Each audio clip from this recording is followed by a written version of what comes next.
Estudo 26. A segunda vinda de Cristo.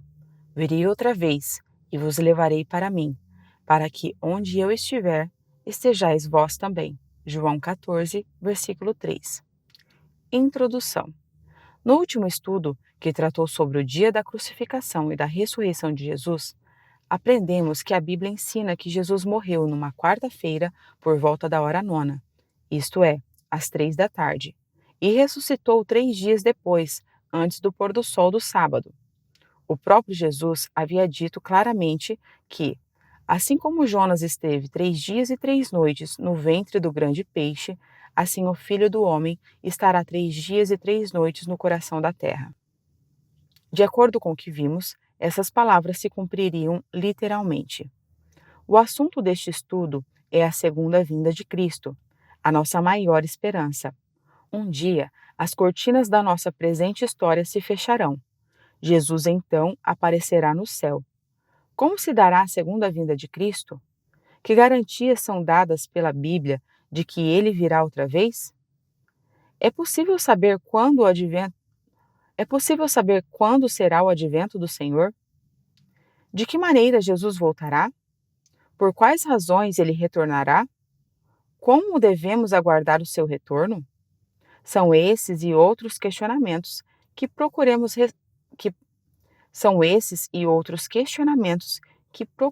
responder a partir de agora.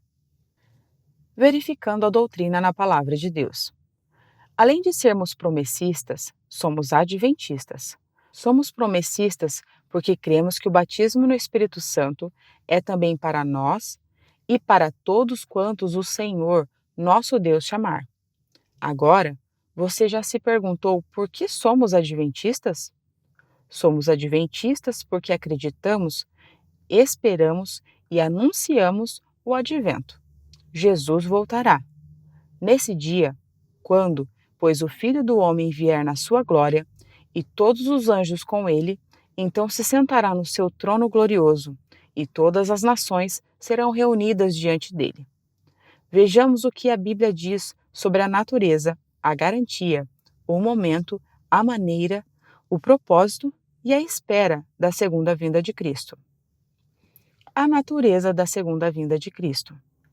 Jesus já veio uma vez à Terra, quando se tornou humano, e o Verbo se fez carne e habitou entre nós, pleno de graça e de verdade.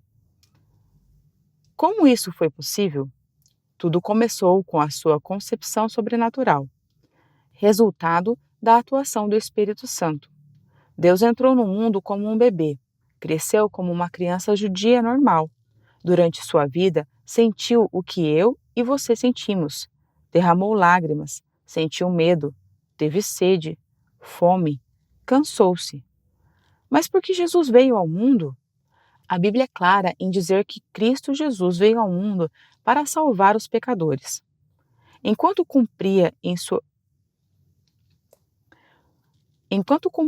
essa sua missão salvadora, Jesus frisou, não poucas vezes em seus ensinos, que realmente viria outra vez. O Novo Testamento emprega 3 palavras gregas para retratar esse evento. Embora sejam palavras técnicas e incomuns, nós as citaremos e as analisaremos aqui, pois descrevem a natureza da segunda vinda do Senhor Jesus. Essas palavras são parousia, apocalipsis e epifaneia. A palavra parousia é usada em Mateus 24, versículo 3, versículo 27, 37 e 39. 1 Tessalonicenses 3, versículo 13. 2 Tessalonicenses 2, versículo 8. 2 Pedro 1, versículo 16. E significa estar perto ou ao lado. Indica também a presença pessoal e corporal de alguém. Era usada no primeiro século para a visita de um imperador ou outra pessoa iminente. A palavra apocalipsis, que aparece em Lucas 17, versículo 30, 1 Coríntios 1, 7, Colossenses 3, 4, 2 Tessalonicenses 1, 7, Pedro 1, 7 E capítulo 4, versículo 13, significa descobrir, desvendar, manifestar e revelar. Por sua vez, a palavra epifaneia tem o sentido de trazer à luz, fazer brilhar, mostrar. 2 Timóteo 4, versículo 1, Tito, capítulo 2, versículo 13. A garantia da segunda vinda de Cristo. Na Bíblia Sagrada, a segunda vinda de Cristo é prometida e garantida várias vezes e em vários textos. Na verdade, esse ensino ocorre mais vezes no Novo Testamento do que qualquer outra doutrina, 318 vezes. Os 4 evangelhos mostram Jesus ensinando aos seus discípulos que a sua volta para buscar o seu povo é certa. Do Monte das Oliveiras, eles puderam ouvi-lo pregar, de maneira objetiva e didática, sobre esse glorioso acontecimento. Após falar de perturbações cósmicas, Jesus falou de sua vinda triunfante. Aquele, pois, que viveu entre nós, como um servo a serviço do Pai, aparecerá descendo nas nuvens, com grande poder e glória, para nos buscar para a eterna comunhão com Deus. Ele mesmo ordenará aos seus anjos que reúnam os escolhidos de Deus dos 4 cantos da terra, ou seja, de um lado do mundo até o outro.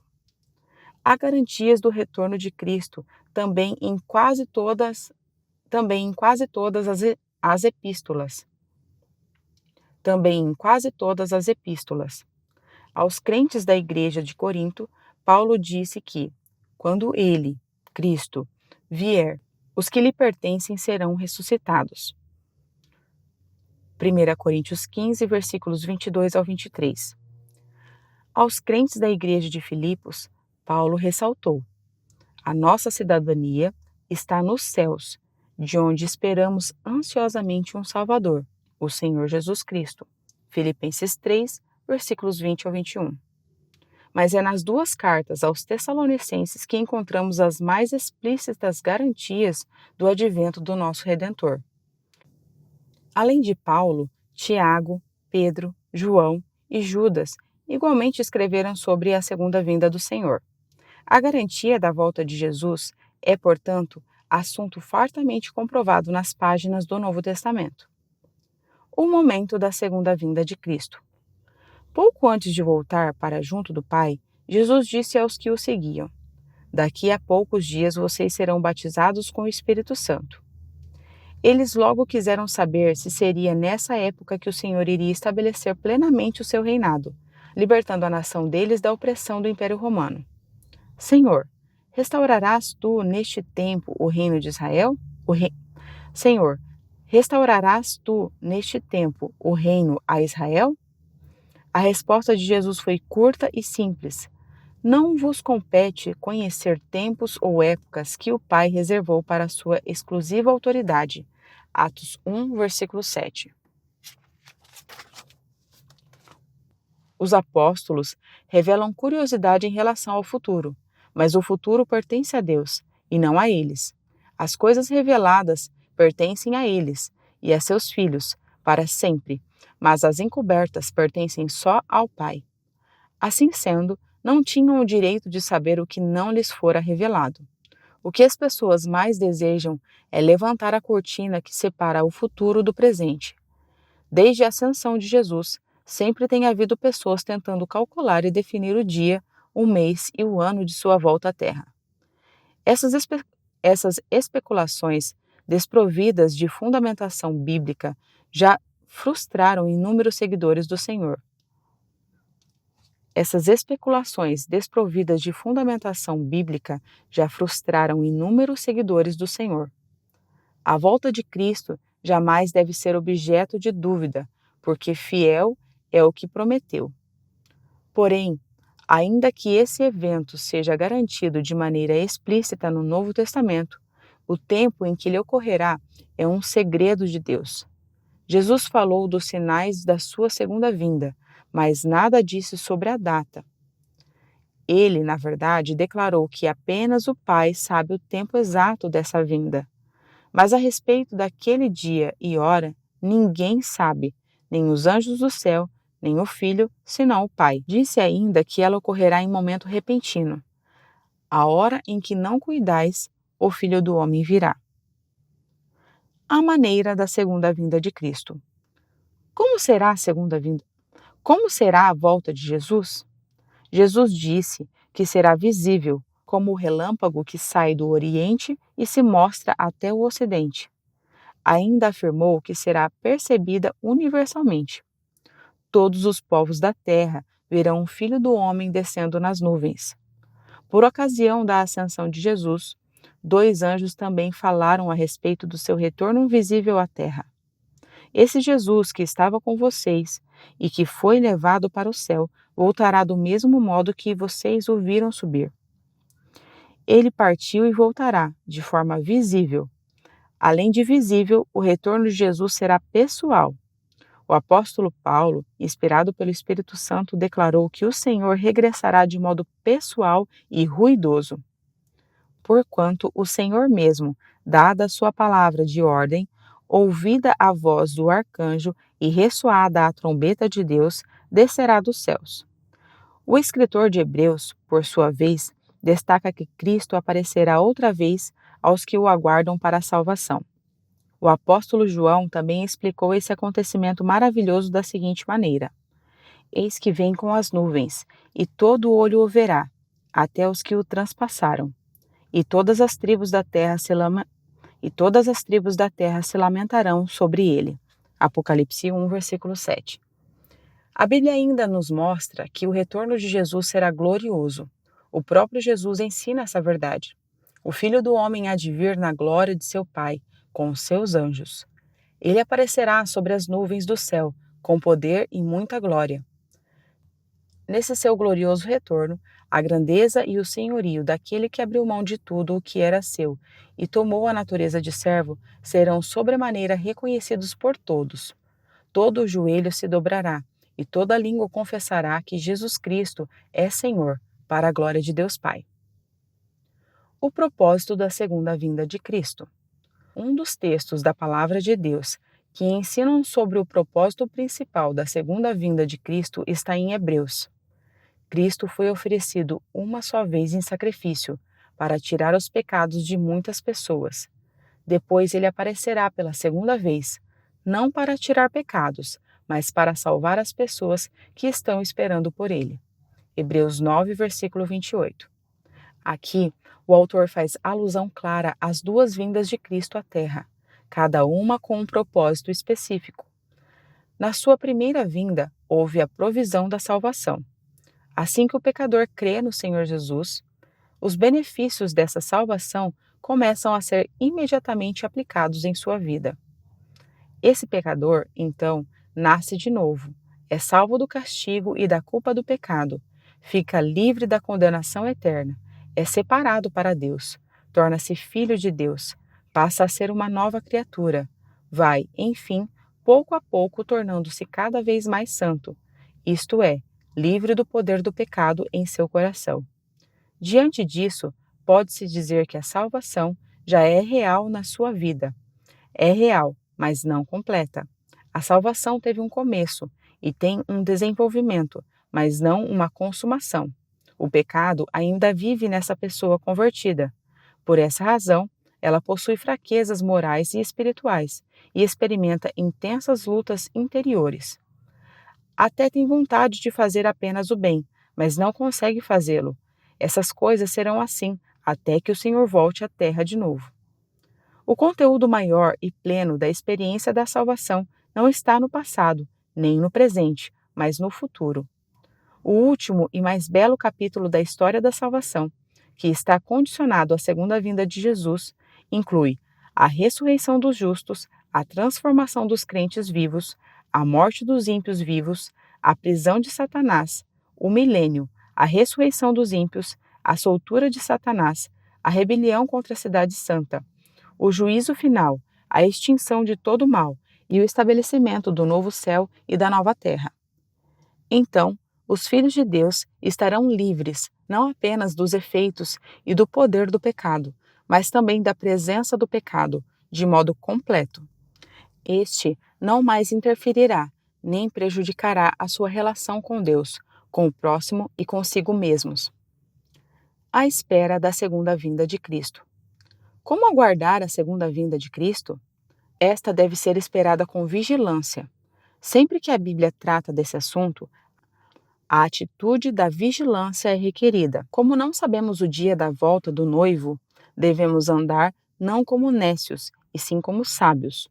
Os dias são maus, assim, pois, não durmamos como os demais. Ao contrário, vigiemos e sejamos sóbrios. A segunda vinda de Cristo deve ser esperada com paciência. A ordem bíblica é esta: sede, pois, irmãos, pacientes até a segunda vinda do Senhor.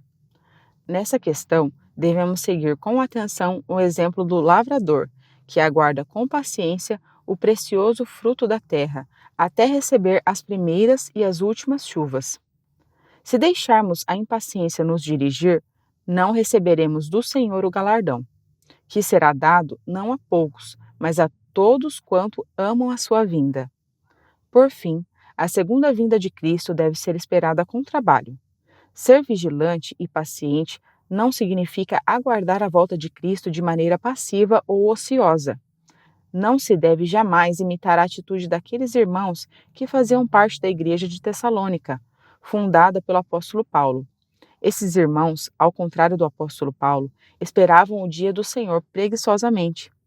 Quem espera a volta de Cristo tem a obrigação de trabalhar, tanto pela comida que perece, quanto pela que subsiste para a vida eterna. Uma das verdades mais gloriosas das Sagradas Escrituras é com absoluta certeza a que diz respeito à segunda vinda de Cristo. Todos nós, crentes em Jesus, que fomos comprados não com coisas que perdem o valor, como a prata ou o ouro, mas pelo seu precioso sangue, aguardamos ansiosamente esse maravilhoso acontecimento. Apesar de não sabermos quando acontecerá, apesar de não sabermos quando ocorrerá, estamos absolutamente certos de que esse dia chegará. Afinal, Jesus pessoalmente garantiu: certamente venho em breve. Vem, Senhor Jesus. Praticando a doutrina da Palavra de Deus. Aguardemos a volta de Cristo com toda a convicção. O apóstolo Pedro, no capítulo 3 de sua segunda carta, deixa-nos claro que podemos ficar seguros quanto ao retorno de Cristo, pois foi Deus quem prometeu e ele cumpre suas promessas. Podemos ter convicção de que o Senhor Jesus voltará e de que seremos perfeitos com ele, porque ainda não se manifestou o que havemos de ser. Mas sabemos que, quando ele se manifestar, seremos semelhantes a ele. Que convicção! Por isso, devemos viver aguardando e desejando ardentemente a vinda do Senhor, certos de que aquele que começou a boa obra em nós vai completá-la. Aguardamos a volta de Cristo com todo anseio. O tão esperado encontro da noiva, a igreja com o noivo, Cristo, acontecerá brevemente.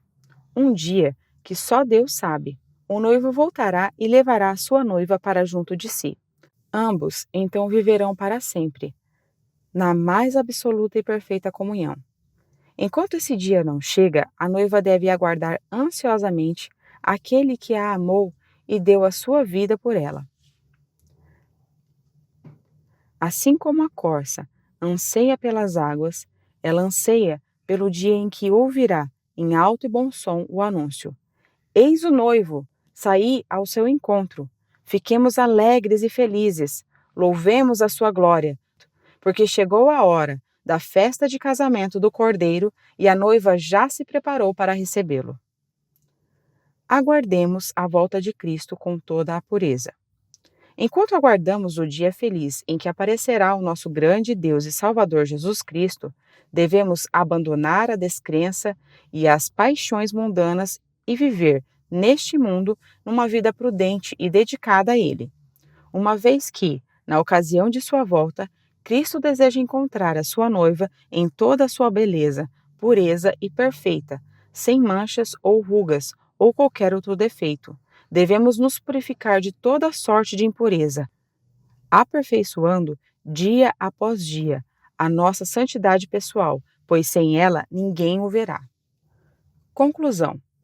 Paulo, o velho apóstolo, já no final de sua vida, escreveu a seu filho de fé, Timóteo: Combati o bom combate, terminei a carreira, guardei a fé, desde agora a coroa da justiça me está reservada, a qual o Senhor, justo juiz, me dará naquele dia, e não somente a mim, mas a todos os que amam a sua vinda. Mesmo frente à terrível e inevitável realidade da morte que se aproximava, Paulo sabia em quem tinha crido. Ele não se desesperou, porque não esperava em Cristo só nessa vida. A certeza de que um dia Jesus voltará para dar fim a todo sofrimento, toda angústia e toda perseguição o fez viver confiando nele. A certeza de que um dia Jesus voltará para dar fim a todo sofrimento, toda angústia e toda perseguição o fez viver confiando nele até o fim. Jesus virá outra vez. Que maravilhosa e confortante esperança! Jesus virá outra vez. Que maravilhosa e confortante esperança! Continuemos firmes, vigiando, esperando, trabalhando, confiando, desejando e nos purificando, porque, quando se manifestar o Sumo Pastor, receberemos a imarcessível coroa de glória. Lembremo-nos sempre de que, quando Cristo, que é a nossa verdadeira vida, aparecer, tomaremos parte na sua glória. No próximo estudo, estudaremos sobre alguns eventos que ocorrerão por ocasião da volta de Cristo e também de eventos que ocorrerão depois dela. O tema do nosso estudo será a ressurreição dos mortos. Debatendo a doutrina da Palavra de Deus. Leia 1 Timóteo 1, versículo 15, Mateus 25, versículo 31, Marcos 13, versículos 26 ao 27. Marcos 13, versículos 26 ao 27.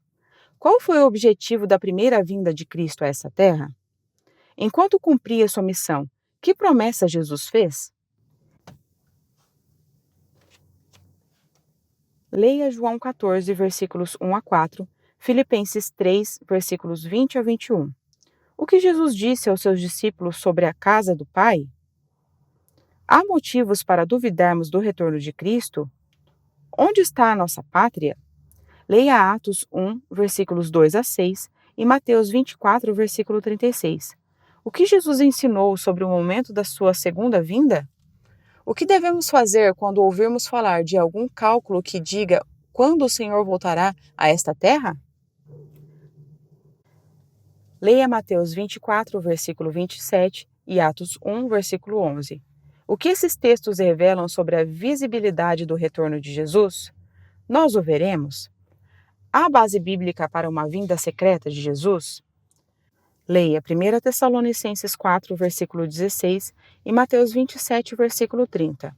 O retorno de Cristo ocorrerá com algum som ou será silencioso? Jesus virá de forma pessoal? Leia Hebreus capítulo 9, versículo 28. Qual o propósito da volta de Cristo? Além de serem livres da punição e do poder do pecado, do que mais serão definitivamente livres os filhos de Deus neste glorioso dia? Leia 1 Tessalonicenses 5, versículo 6, Tiago 5, versículo 7 e 2 Pedro 3, de 11 a 14. A segunda vinda de Cristo deve ser esperada com vigilância e paciência? Comente sua resposta. É correto aguardarmos a vinda de Cristo de maneira ociosa? Como devemos aguardá-la?